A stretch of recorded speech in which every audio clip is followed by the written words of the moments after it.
ഞായറാഴ്ച രാത്രിയെത്തി.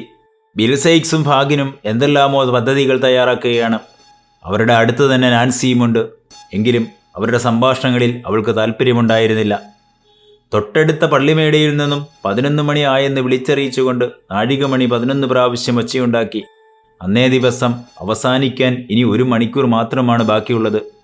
ഒരു പരാജയത്തിൻ്റെ കൈക്കുന്ന ഓർമ്മകളാണ് ആ സമയം അവരിലുണ്ടാക്കിയത്. ആ സമയം വെറുതെ പാഴാക്കിക്കളഞ്ഞതിൻ്റെ സങ്കടം അപ്പോഴും അവർക്കുണ്ടായിരുന്നു. നാൻസി എന്തെടുക്കുകയാണെന്ന് ആകാംക്ഷയുടെ ഫാഗിൻ നോക്കി. അവൾ തിടുക്കപ്പെട്ട് എങ്ങോട്ടോ പോകാനുള്ള തയ്യാറെടുപ്പിലാണെന്ന് ഫാഗിന് മനസ്സിലായി. ഫാഗിൻ അക്കാര്യം ബിൽസൈക്സിനോട് സൂചിപ്പിച്ചു. നാൻസിയുടെ തയ്യാറെടുപ്പുകൾ അപ്പോൾ മാത്രമാണ് സൈക്സിൻ്റെ ശ്രദ്ധയിൽപ്പെട്ടത്. അയാൾക്ക് കലി കയറാൻ മറ്റൊന്നും ആവശ്യമില്ലായിരുന്നല്ലോ. നീ ഈ പാതിരാത്രിയിൽ എവിടേക്കാണ്? സൈക്സ് അലറി വിളിച്ചു. ഇവിടെ തൊട്ടടുത്ത് വരെ, അവൾ നിസ്സംഗതയോടെ പ്രതികരിച്ചു. സൈക്സിൻ്റെ അരിശം കൂടുതലായി. അവളുടെ മറുപടി അയാളെ കൂടുതൽ പ്രകോപിപ്പിച്ചു. എന്തുകൊണ്ടാണ് പോകുന്ന സ്ഥലം നീ പറയാത്തത്? തൊട്ടടുത്തൊരു സ്ഥലമെന്ന് ഞാൻ പറഞ്ഞല്ലോ. ഇല്ല, നീ എങ്ങോട്ടാണ് ഈ രാത്രിയിൽ പോകുന്നതെന്ന് വ്യക്തമായി പറയണം. എന്തോ എനിക്ക് നല്ല സുഖം തോന്നുന്നില്ല. അല്പം ശുദ്ധവായു ശ്വസിച്ചാൽ കൊള്ളാമെന്നുണ്ട്.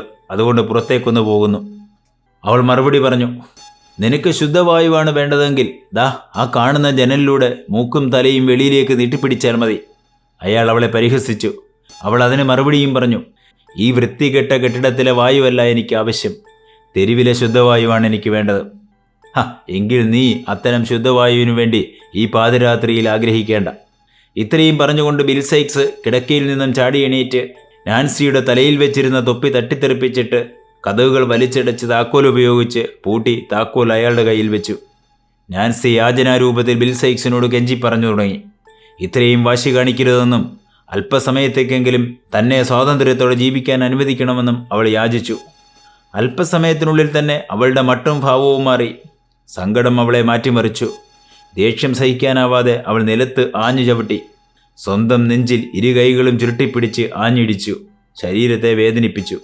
അവളുടെ പരാക്രമങ്ങൾ അവസാനിപ്പിക്കാനായി ബിൽസൈക്സ് അവളുടെ 2 കൈകളും ബലമായി പിടിച്ചു വെച്ചു. അവൾ നിലത്ത് കിടന്ന് ഉച്ചത്തിൽ അലറി വിളിച്ചു.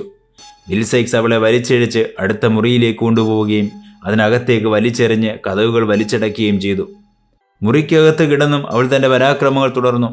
ഏകദേശം 12 മണി മുഴങ്ങിക്കേൾക്കുന്നതുവരെയും ഇത് തുടർന്നു. കരഞ്ഞും നിലവിളിച്ചും അവൾ തളർന്നു തുടങ്ങിയിരുന്നു. ക്രമേണ ബോധമറ്റതുപോലെ അവൾ നിലത്ത് കിടന്നു. നാൻസി വെറും നിലത്ത് നിശ്ചലയായി കിടക്കുന്നത് കണ്ടപ്പോൾ ബിൽസൈക്സിന് സങ്കടമായി. അവളുടെ ഇത്തരം ചാവല്യങ്ങളെക്കുറിച്ച് സൈക്സ് ഫാഗിനോട് പരാതി പറഞ്ഞു. ഫാഗിൻ അതിന് മറുപടിയായി സ്ത്രീ സമൂഹത്തെ ഒന്നാകെ ആക്ഷേപിച്ചു. എല്ലാ സ്ത്രീകളും ഇങ്ങനെയാണെന്നും അവരുടെ കാര്യസാധ്യത്തിനായി അവർ ഏതറ്റം വരെ പോകുമെന്നും അയാൾ സൈക്സിനോട് പറഞ്ഞു. നാൻസി നിശബ്ദയായതോടെ സൈക്സിൻ്റെ കലിയും ഇറങ്ങിത്തുടങ്ങിയിരുന്നു. അയാൾ മുറി തുറന്ന് അവളെ സ്വതന്ത്രയാക്കി. കരഞ്ഞു കരഞ്ഞ് അവളുടെ കണ്ണുകൾ വീർത്ത് ചുമന്നിരുന്നു.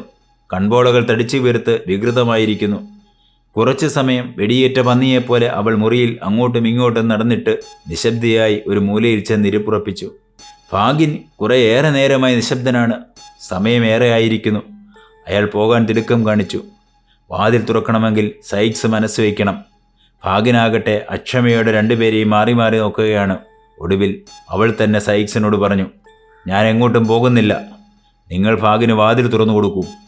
സൈക്സ് അനുസരിച്ചു. ഫാഗിൻ പുറത്തേക്കിറങ്ങി. ഗോവണിപ്പടിയിൽ ഫാഗിന് വെളിച്ചം കാണിച്ചു കൊടുക്കാൻ സൈക്സ് നാൻസിയോട് ആവശ്യപ്പെട്ടു. നാൻസി മെഴുകുതിരി റാന്തൽ കയ്യിലെടുത്ത് അയാൾക്ക് വഴി കാണിച്ചു കൊടുത്തു. ഫാഗിൻ തിടുക്കപ്പെട്ട് പടികൾ ചവിട്ടി ഇറങ്ങി താഴെയെത്തി ഇരുളിലേക്ക് നടന്നു മറഞ്ഞു. കുറ്റാക്കുറ്റിരുട്ടാണ്. എങ്ങും ഒരു മനുഷ്യജീവിയുടെ സാന്നിധ്യം പോലുമില്ല. തിടുക്കപ്പെട്ട് നടക്കുമ്പോഴും ഫാഗിൻ ചിന്തിച്ചത് നാൻസിയുടെ സ്വഭാവത്തിൽ കണ്ടുവരുന്ന മാറ്റങ്ങളെക്കുറിച്ചായിരുന്നു. അവൾ മാറിക്കൊണ്ടിരിക്കുകയാണ്. ഒരുപക്ഷെ സൈക്സിൻ്റെ മുരടൻ സ്വഭാവമായിരിക്കാം അവളെ മടുപ്പിക്കുന്നത്. അവനോട് അവൾക്കിപ്പോൾ വലിയ താല്പര്യമില്ല. എന്തിനായിരിക്കാം ഈ പാതിരാത്രിയിൽ തനിച്ച് പുറത്തേക്ക് പോകണമെന്ന് അവൾ ശാഠ്യം പിടിച്ചത്? അവൾ മറ്റാരെങ്കിലുമായി ഒരു കൂടിക്കാഴ്ചയ്ക്ക് നിശ്ചയിച്ചിട്ടുണ്ടായിരുന്നുവോ? നമ്മുടെ സംഘാംഗങ്ങളിൽ ആരെങ്കിലുമായിട്ടായിരിക്കുമോ അവൾ കൂടിക്കാഴ്ച നിശ്ചയിച്ചിരുന്നത്? അങ്ങനെയാവാൻ തരമില്ല. ഈ കൂട്ടത്തിൽപ്പെട്ട ഒരുത്തരെ പോലും അവൾക്കിഷ്ടമല്ല. എല്ലാറ്റിനെയും വെറുപ്പാണ്. അങ്ങനെയെങ്കിൽ അവൾക്ക് മറ്റാരുമായോ അടുപ്പമുണ്ടായിരിക്കുന്നു. സൈക്സിൽ നിന്നും രക്ഷപ്പെടാൻ അവൾ ആഗ്രഹിക്കുന്നു. അങ്ങനെയാണ് കാര്യങ്ങളെങ്കിൽ സൈക്സിൻ്റെ കാര്യം പോക്കാണ്. സ്ത്രീകളുടെ പൊതുപ്രകൃതം അങ്ങനെയാണ്.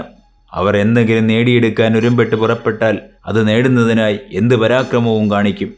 സൈക്സിന് വിഷം കൊടുത്ത് കൊല്ലാൻ പോലും അവൾ മടിക്കില്ല.